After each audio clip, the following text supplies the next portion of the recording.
फुलं पानांच्या संगतीत सजलेला उंबरठा आणि प्रत्येक आगमनाला सुखाचा आणि समाधानाचा सुगंध देणारा असा उंबरठा.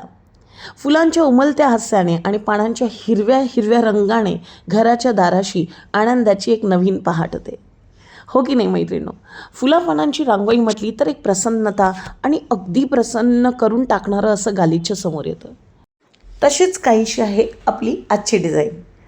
चला तर मग, मी शिल्पा आकार रंगोळी मराठीमध्ये तुम्हा सगळ्यांचं स्वागत करते आहे.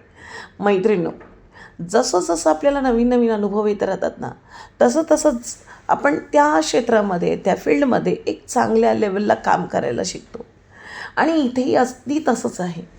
आकार रंगोळीने अगदी छोट्यापासून छोट्यातली छोटी गोष्ट जगापुढे आणून यूट्यूबच्या माध्यमातून नवीन नवीन इन्व्हेन्शन आणून खूप वरच्या लेवलवरचं काम सुरू केलेलं आहे. अगदी स्टेप बाय स्टेपमध्ये जरी आम्ही थोडंसं इकडे तिकडे आपलं कमी पडत असू, पण नवीन नवीन आयडिया मात्र कधीच संपणार नाहीत. असंख्य आहेत. जसं ना, कल्पना आणि क्रिएटिव्हिटी याला कोणतेच लिमिट नसते. तुम्हाला जितकं पाहिजे तितकं नाविन्य आपण त्यामध्ये आणू शकतो. अगदी तसंच झालं आहे. नवीन नवीन डिझाईन्स, नवीन नवीन टेक्निक नेहमीच आपल्या रांगोळीमधून आणत असतो. या डिझाईनच्या शेवटीसुद्धा मी बरेच वेगवेगळे टेक्निक दाखवलेत, तर नक्की पहा. आणि व्हिडिओ आवडला असेल तर तुम्हाला माहितीच आहे काय करायचं ते. इथे मी A3 प्रिंटआउट घेतली आहे आणि 175 मायक्रॉनची OHP शीट घेतली आहे. दोघांना एकत्र स्टिक करण्यासाठी सेलो टेपचा वापर केला आहे. आपलं मिश्रण लावलं आहे आणि रांगोळी कोणती घ्यावी, तर तीच नेहमी लोकल मार्केटमध्ये मिळणारी रांगोळी आपण इथे घेणार आहोत. आणि पहिला लेअर आपण त्यावर करून घेणार आहोत. फुलांच्या आणि पानांच्या शेडिंग्समध्ये फार सिलेक्टेड अशा रंगसंगती असतात, नाही का? गुलाब म्हटलं तर पिंक किंवा रेडिश आणि किंवा इतर कलरचं येल्लो, व्हाईट, पांढरा सोडून बाकी कोणत्याही रंगीबिरंगी गुलाबाचं शेडिंग आपल्याला हे पहिले माहिती असलं पाहिजे. रेडी रांगोळी करताना कोणत्याही वेगवेगळ्या प्रकारचं किंवा खूप जास्त मोठं असं टेक्निक नाही आहे.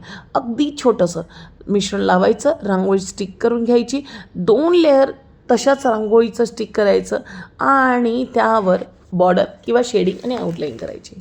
पण कधी काय ना, त्या शेडिंग, आउटलाईन आणि बॉर्डरमध्ये आपल्या बऱ्याच गोष्टी राहून जातात. कधी आपल्याला गोष्टी जमत नाही, तर प्रॅक्टिस कशी करायची? छोट्या छोट्या रांगोळी नक्कीच बनवत राहा, जेणेकरून तुमची प्रॅक्टिस नेहमीच राहील. रंग टाकताना किंवा मिश्रण लावताना एकसर मिश्रण लावा. अगदीच पुरेपूर मिश्रण तुम्ही लावलं की रांगोळी नीट चिटकणार. त्यामध्ये कोणत्याही प्रकारचं गॅप ठेवू नका. जर तुम्ही रांगोळी टाकताना गॅप ठेवली तर डेफिनेटली रांगोळी व्यवस्थित लागली जाणार नाही किंवा चिटकली जाणार नाही.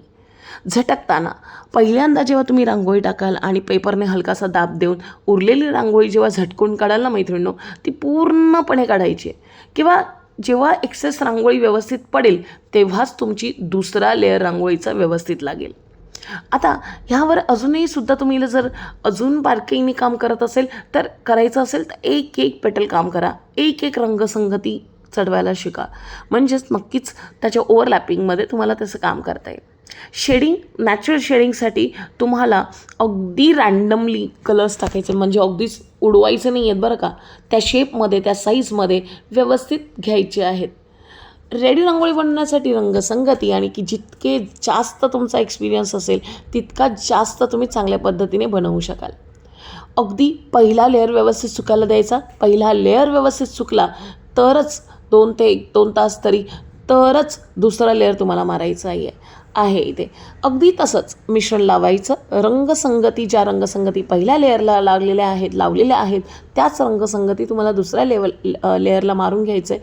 आणि इथे ना आपण 2 लेअर रांगोळी कंप्लीट झाल्यानंतर ना सुंदर दिसते खरंच. आणि बॉर्डरसाठी किंवा आउटलाईनसाठी तुम्ही ॲक्रेलिक कलरचा वापर करू शकता. ॲक्रेलिकचे शेडिंग्स पाणी न वापरता तुम्हाला तसंच वापरायचं आहे. बॉर्डर करण्यासाठी जर ज्यांची पेंटिंग, ड्रॉइंग, आर्टिस्टिक जर बॅकग्राऊंड नसेल तर थोडं हळूहळू काम करा. कारण हे जे रांगोळी असतात ना, ते रंगाला ॲब्झॉर्ब करून घेतात पटकन आणि तुम्हाला तेवढं बॉर्डर किंवा लाईनिंग करायला वेळ देत नाहीत, आपल्याला मिळत नाही. मग त्यावर 2-3दा तुम्हाला काय करायचं आहे, ब्रश फिरवायचं आहे. काहीसं असं अगदी नॅचरल शेडिंग येईल असं मी इथे रंगसंगती केल्यानंतर अगदी 2 तास त्याला सुकवायला ठेवायचं व्यवस्थित. आणि मग आपण हे ॲक्रेलिक रंगाने बॉर्डर करायला घेतलेली आहे. ॲक्रेलिक रंगाने सुद्धा तुम्ही शेडिंग देऊ शकता बरं का रंगांची. आता एकदम नॅचरल टू नॅचरल, जेवढं आपण अगदी नॅचरल करायला जाऊ तेवढं कमीच आहे याच्यामध्ये. रेडी रांगोळीसारखं मध्ये आपल्याला काही जास्त असे म्हणजे चल मला माहिती आहे की माझी जेवढी पण मेहनत आहे ती वाया नाही जाणार आहे, ती मी परत वारंवार वापरू शकते. अगदी पुन्हा आपल्याला ही रांगोळी वापरता येणार आहे. ठेवायच्या वेळेला फक्त 5 ते 10 मिनटं ती वापरून आपली रेडी होते, हो की नाही? आहे ना मस्त अशी कलाकृती.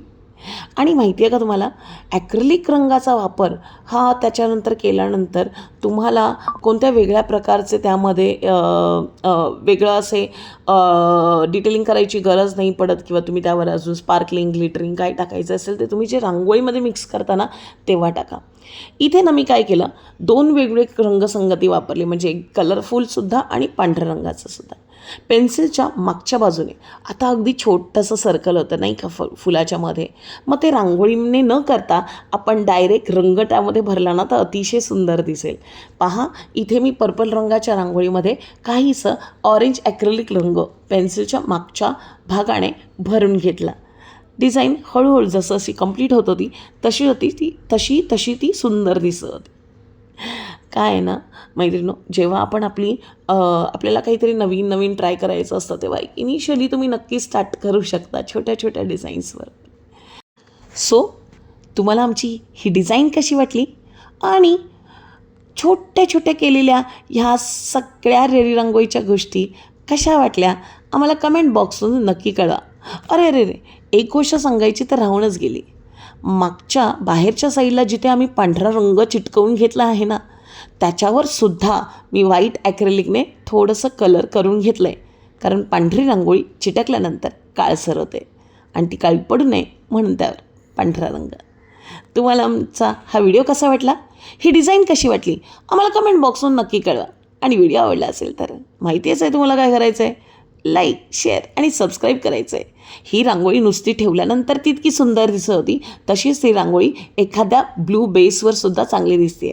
अगदी बेस बदलत गेले, रांगोळीचे व्हेरिएशन माझ्यासमोर येत गेले. भेटूया अशाच मस्त आणि भन्नाट आयडियाचं येणाऱ्या व्हिडिओमध्ये. तोपर्यंत मैत्रिणींनो रांगोळी बनवत राहा, कारण मस्त आहे हो, वापरून सुद्धा पहा. भेटूया पुढच्या व्हिडिओमध्ये. धन्यवाद.